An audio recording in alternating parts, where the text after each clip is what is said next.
Hai semuanya, kita kembali belajar fisika bersama. Di video kali ini, kita akan melanjutkan materi bab 5, rangkaian listrik arus bolak-balik. Yaitu, kita akan belajar tentang rangkaian RLC. RLC sendiri merupakan singkatan dari 3 komponen listrik yang sudah kita pelajari semester lalu. R adalah simbol dari resistor, L adalah induktor, dan C adalah kapasitor. Jadi, kali ini kita akan belajar bersama bagaimana karakteristik dari resistor, induktor, dan kapasitor apabila dipasang dalam rangkaian arus bolak-balik atau rangkaian AC. Sebelum kita belajar lebih jauh, kita mengingat dulu simbol-simbol yang ada pada rangkaian yang nanti akan kita bahas. Oke, kita lihat di sini ada gambar gelombang. Ini adalah simbol dari sumber arus AC, bisa generator atau listrik PLN. Kemudian, jika ada gambar zigzag seperti ini adalah simbol dari resistor. Lalu jika ada gambar kumparan seperti ini adalah simbol dari induktor. Kemudian yang terakhir, jika ada gambar 2 garis sejajar yang sama panjang, ini adalah simbol dari kapasitor. Baiklah, kita akan mempelajari satu persatu bagaimana karakteristik resistor, induktor, dan kapasitor apabila dipasang dalam rangkaian arus bolak-balik. Yang pertama, apabila resistor saja yang dipasang dalam rangkaian arus bolak-balik seperti pada gambar. Kita ingat tentang hukum Ohm. Hukum Ohm menyatakan bahwa tegangan itu adalah arus dikalikan hambatan. Sehingga kita bisa mencari besarnya tegangan pada resistor sebesar VR sama dengan arus dikalikan dengan hambatan resistor.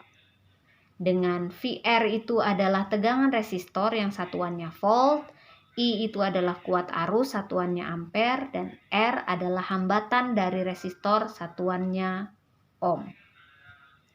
Oke, berikutnya kita pada pertemuan sebelumnya sudah mempelajari tentang tegangan dan arus AC itu selalu berubah-ubah setiap saat dan bisa digambarkan dalam grafik sinusoida. Nah, begitu juga apabila resistor dihubungkan dengan sumber arus AC, maka tegangan dan arusnya itu bisa digambarkan dalam grafik sinusoida seperti berikut. Nah, di sini terlihat dan dapat kita baca bahwa jika arus itu menunjukkan angka maksimumnya, jika arus mencapai maksimum, terlihat V juga menunjukkan nilai maksimum pada saat yang sama. Kemudian jika I itu menunjukkan angka 0, maka V juga 0 pada waktu yang sama. Ini dikatakan bahwa I dan V itu sepase. Jadi pada resistor yang disusun dalam rangkaian AC, I dan V-nya sepase. Dalam grafik pasor atau diagram pasor, fasor itu singkatan dari fase dalam vektor. Jadi kalau kita gambarkan diagram fase vektornya atau pasor, kita bisa gambarkan seperti gambar berikut. Jadi jika I-nya 0 derajat, maka V-nya juga 0 derajat. Jadi I dan V dalam resistor yang dirangkai dalam rangkaian AC itu sepase. Oke, berikutnya, bagaimana jika induktor dipasang dalam rangkaian AC? Semua komponen listrik itu memiliki hambatan. Jadi tidak hanya resistor saja yang punya sifat menghambat arus, tetapi komponen listrik lainnya juga punya sifat menghambat arus. Begitu juga dengan induktor. Induktor itu juga bisa menghambat arus. Induktor memiliki hambatan.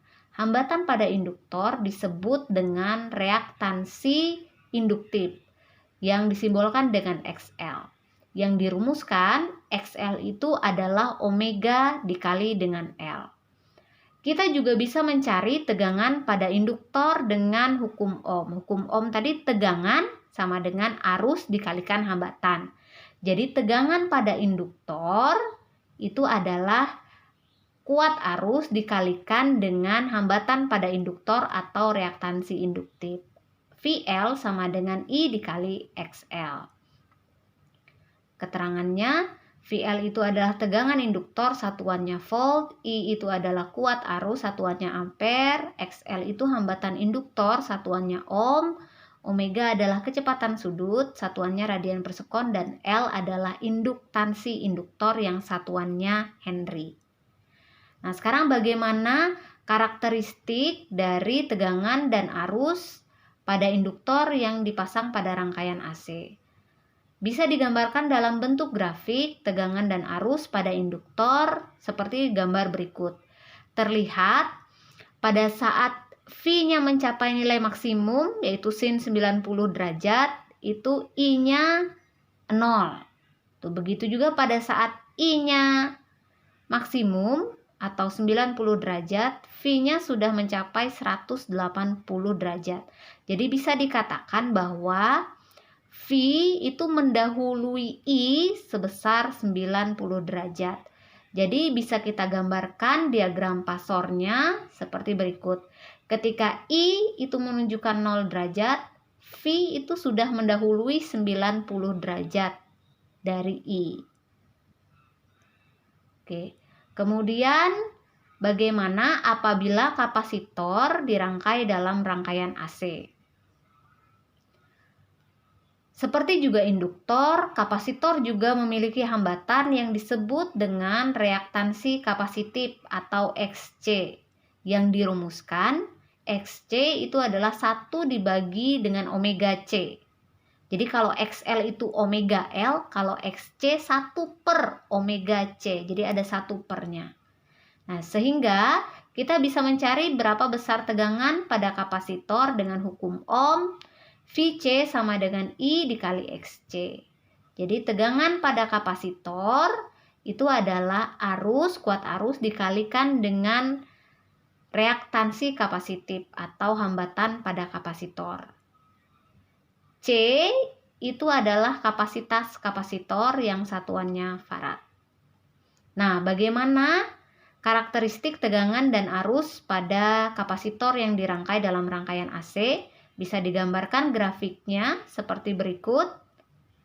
Dari grafik ini terlihat bahwa ketika I mencapai maksimum 90 derajat, V-nya masih 0. Begitu juga pada saat V-nya menunjukkan 90 derajat atau maksimum, I-nya itu sudah 180 derajat. Nah, ini terlihat bahwa I itu mendahului V sebesar 90 derajat. Atau V itu terlambat 90 derajat daripada I. Sehingga bisa digambarkan diagram pasornya pada kapasitor. Ketika I 0 derajat, maka VC itu tertinggal 90 derajat. Jadi bisa digambarkan seperti diagram pasor berikut. Nah, itu kalau resistor, induktor, dan kapasitor masing-masing disusun dalam rangkaian AC. Nah, bagaimana apabila kita gabung? Bagaimana apabila resistor, induktor, dan kapasitor itu dirangkai seri dalam rangkaian AC? Nah, kalau digambarkan itu seperti berikut, jadi RLC. Jadi disebutnya rangkaian RLC. Karena dirangkai seri, kita tahu bahwa menurut hukum Kirchhoff 1, arus listrik kalau pada rangkaian seri itu sama. Karena tidak ada percabangannya. Jadi, I pada resistor itu akan sama dengan I pada induktor, sama dengan I pada kapasitor, dan sama dengan I yang mengalir pada rangkaian. Atau kalau di persamaan sebelumnya kita dapatkan I itu sama dengan I maksimum dikalikan sin omega T. Jadi I pada rangkaian RLC itu sama di setiap komponennya. Nah, sekarang bagaimana dengan tegangannya? Apakah sama seperti arus searah yang kita pelajari di semester lalu? Kalau arus searah semester lalu itu, kalau seri itu V-nya merupakan penjumlahan. Pada rangkaian AC itu tidak berlaku penjumlahan seperti pada rangkaian arus searah. Jadi V itu tidak sama dengan VR ditambah VL ditambah VC. Tetapi bisa kita cari dengan menggunakan bantuan diagram pasor yang sudah kita pelajari sebelumnya. Oke, kalau digambarkan dalam bentuk diagram pasor, kita gabungkan semuanya. I itu kalau R sepase, jadi kalau I-nya kesumbu X positif, VR-nya juga kesumbu X positif. Untuk induktor tadi tegangannya mendahului I 90 derajat, jadi digambarkan di Y positif, lalu PC itu terlambat 90 derajat dari I, jadi digambarkan di Y negatif. Nah, kalau kita belajar tentang vektor, yang satu Y ke arah atas, yang satu Y ke arah bawah, jadi bisa kita buat resultannya, itu karena C ke arah bawah, jadi negatif. Jadi bisa kita gabung VL dan PC dari vektor itu VL dikurang PC itu arahnya ke atas. Kemudian ada VR kesumbu X positif.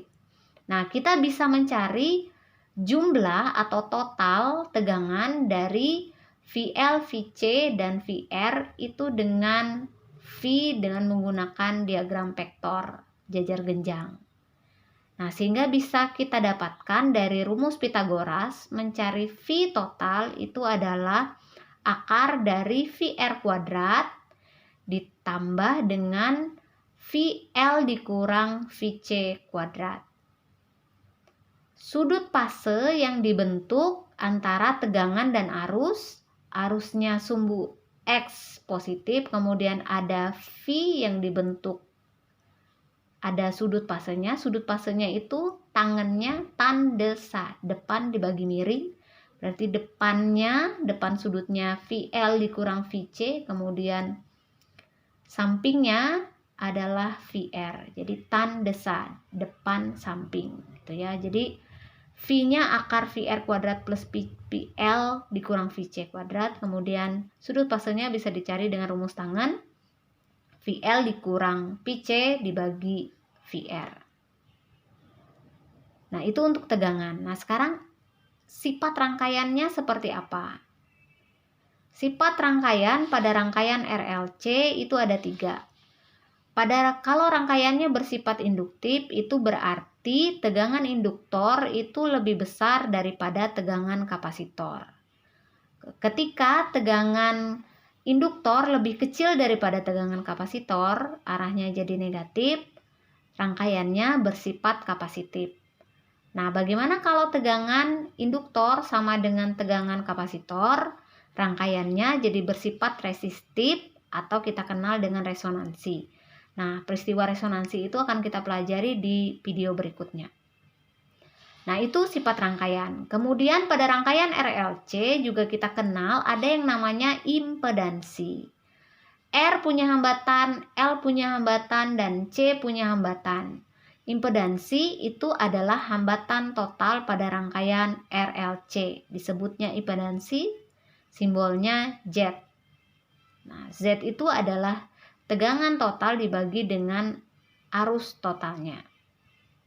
Nah, kalau kita gambar diagram pasornya, tuh R ke arah X positif, kan tadi XL ke arah Y positif dan XC ke arah Y negatif. Jadi bisa digambarkan XL dan XC-nya, XL karena dia ke atas positif, XC karena ke bawah dia negatif, jadi XL min XC. Jadi sama seperti tegangan, rumus dari impedansi pada rangkaian RLC atau hambatan total itu adalah akar R kuadrat ditambah XL dikurang XC kuadrat. Kita bisa cari juga sudut fase yang dibentuk antara arus dan impedansi itu adalah XL dikurang XC dibagi XR. Dan sama seperti juga tegangan, Jika XL atau hambatan pada induktor itu lebih besar daripada hambatan pada kapasitor, maka rangkaian ini bersifat induktif. Jika XL-nya itu lebih kecil daripada XC, rangkaiannya bersifat kapasitif, dan jika XL sama dengan XC, rangkaiannya beresonansi. Baiklah, kita telah belajar tentang bagaimana karakteristik rangkaian RLC arus bolak-balik. Tadi kita kenal bagaimana tegangannya, kemudian bagaimana arusnya, juga bagaimana impedansinya atau hambatan totalnya. Semoga video ini bermanfaat. Jangan lupa tonton video berikutnya. Salam sehat, terima kasih.